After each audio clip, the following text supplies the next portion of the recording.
Convido todos a assistir a aula completa. Vamos começar?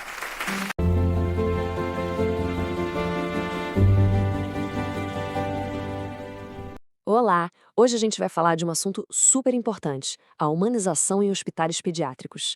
E olha, já vou adiantando, não é só sobre ter paredes coloridas e gente sorrindo, não. O buraco é bem mais embaixo. A realidade clínica por trás disso é algo muito mais profundo, muito mais estruturada. Então, bora mergulhar nesse tema. E para a gente começar, tem uma frase que, para mim, define tudo.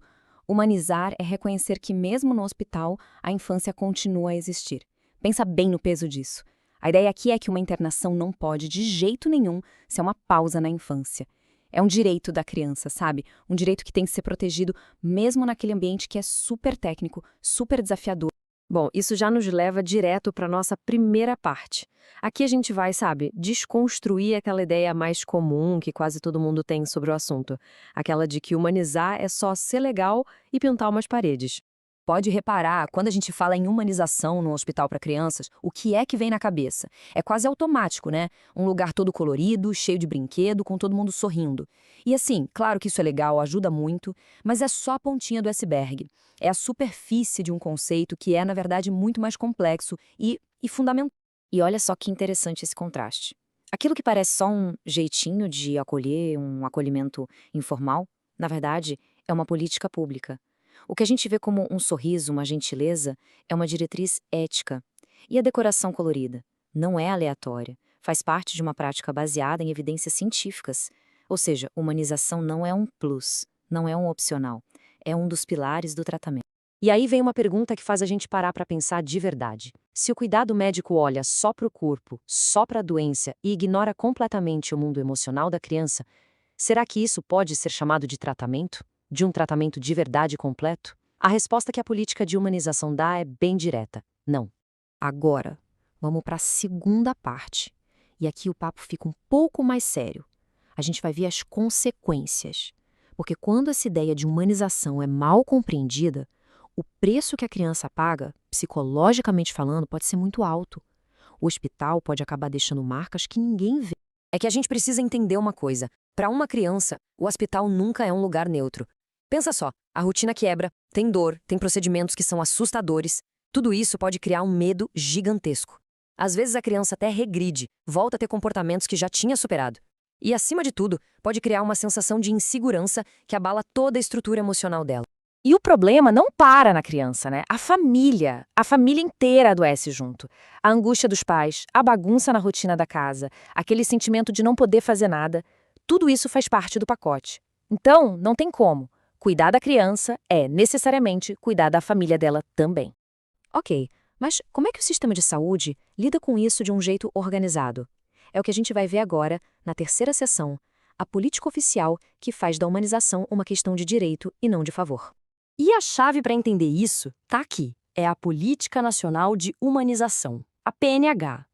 O que ela diz é basicamente o seguinte: humanizar não é uma opção. Não depende se o profissional de saúde é bonzinho ou não. É uma obrigação. É uma diretriz do nosso SUS que exige que o cuidado seja integral, que olhe para o paciente como uma pessoa completa e não só como uma doença a ser tratada. E os princípios dessa política são, nossa, eles mudam tudo. Primeiro, a criança não é mais um objeto passivo ali, recebendo tratamento. Ela é uma pessoa com direitos.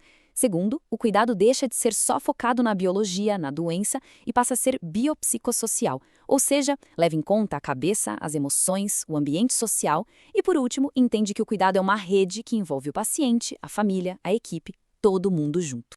Tá, legal na teoria, mas e na prática? Como é que isso acontece de verdade? É isso que a gente vai ver agora na quarta parte, qual é o papel da psicologia hospitalar para fazer a humanização acontecer no dia a dia. Então, o psicólogo no hospital tem um papel central. Ele é quem costura tudo isso. A principal ferramenta dele, a escuta. Uma escuta atenta que consegue dar voz para aquele sofrimento que muitas vezes nem a criança nem a família conseguem colocar em palavras. Ele funciona como uma ponte, sabe? Traduzindo o que a família sente para a equipe e o que o hospital precisa para a família.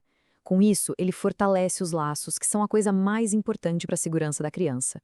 E no fim das contas, ele é um guardião, um defensor dos direitos daquela criança ali. E essa frase aqui resume tudo de um jeito perfeito. Cuidar da criança é também cuidar do modo como ela vivencia o hospital.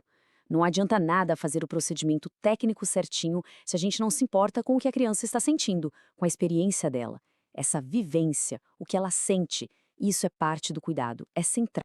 E aí a gente pensa, puxa, uma simples coleta de sangue, dar um remédio, fazer um exame, coisas que para a equipe médica são rotina, né?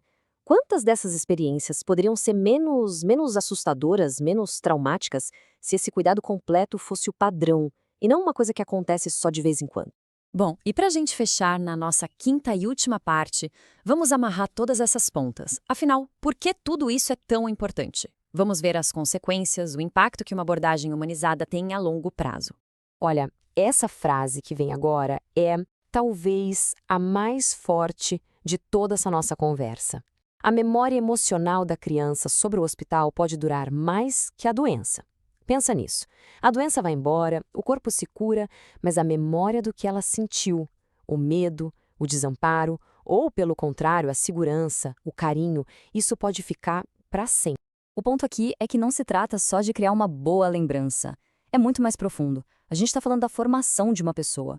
O jeito que uma criança passa por um momento tão vulnerável como uma internação, isso pode mudar a confiança que ela vai ter nas pessoas, a capacidade dela de superar dificuldades, a visão dela de mundo para o resto da vida. E para terminar, fica uma última pergunta, que é quase uma provocação. Quando um hospital, na correria do dia a dia, focado só na técnica, esquece que ali tem uma criança se formando, crescendo, que tipo de adulto a gente está ajudando a criar?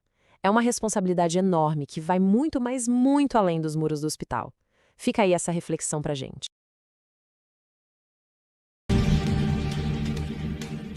Segue e compartilha. Eu sou o psicólogo Macedo.